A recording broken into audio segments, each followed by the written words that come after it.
Today is March 3rd, 2024, and this is our weekly update on the war between Israel and the terrorist organization Hamas. Shalom, friends. This is Akiva Gersh with Israel in 5, where we give you everything Israel in 5 minutes. Please like and subscribe, and feel free to ask questions or keep the conversation going down below in the comments. Sharing an update, a few different things happening.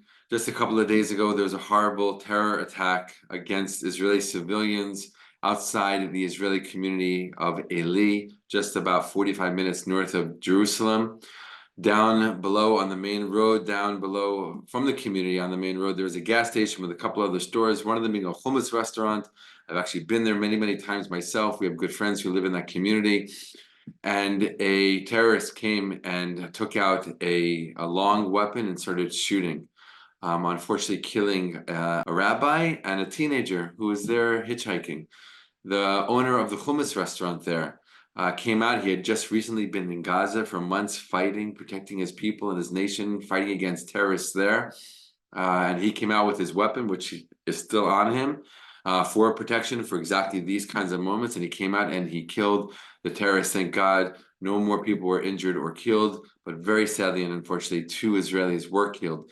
This man from the restaurant who saved people's lives said these are the same terrorists that were fighting in the Gaza Strip. In fact, this man, this terrorist who carried out this terror attack, he is part of the Palestinian Authority police force, right? Which just really shows us that, unfortunately and sadly, there's not much of a difference between Hamas and the Palestinian Authority.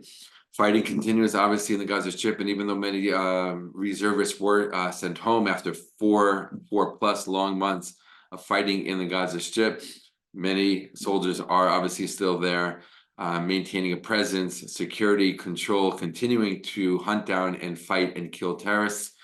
Just the other day, Israeli forces killed Islamic Jihad operatives, terrorists, who were in a Hamas stronghold in the south of the Gaza Strip in Rafah, which we know the international community had its eyes on. Many people warning Israel not to go ahead with a military offensive there, but Israel has said over and over again, you're telling us not to go into Rafah and take care of the last battalions of Hamas terrorists, is telling us to lose this war and keep Hamas in power, which Israel cannot do. As we've said many times here in these updates, Israel's goal from the very beginning of this war was to take out Hamas completely, a goal it never had in any previous war between Israel and Hamas.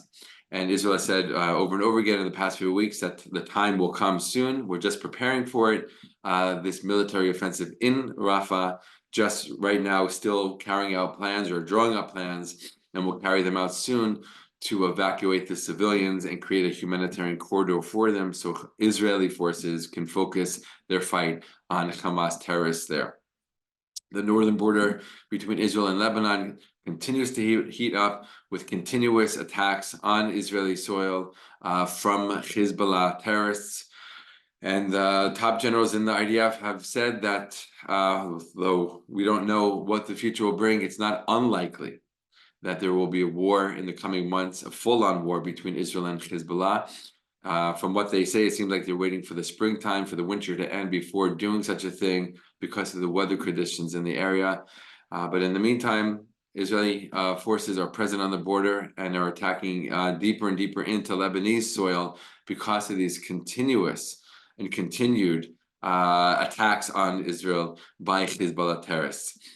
In the Red Sea, still problems happening there with the Houthi terrorist organization continuing to attack ships. A ship just sank the other day after being hit about a month ago. That was the first vessel that actually sunk in those waters, making it even more difficult for companies to want to, shipping companies to want to send their vessels, and insurance companies to insure these vessels to come to this area, having huge global financial impacts.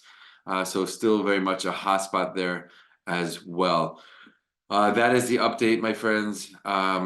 Again, as I always like to say, we appreciate so much here in Israel your continued prayers and support and thoughts, and know that the IDF soldiers are doing their very best. They are incredible people, incredible soldiers, incredible forces, not only protecting the lives of Israeli civilians, citizens by fighting these terrorist organizations, Hamas in the Gaza Strip and Hezbollah in the north, but really on behalf of the free world, because we know that these terrorist organizations and their evil motives must be stopped here and now so they don't spread to other places in the world.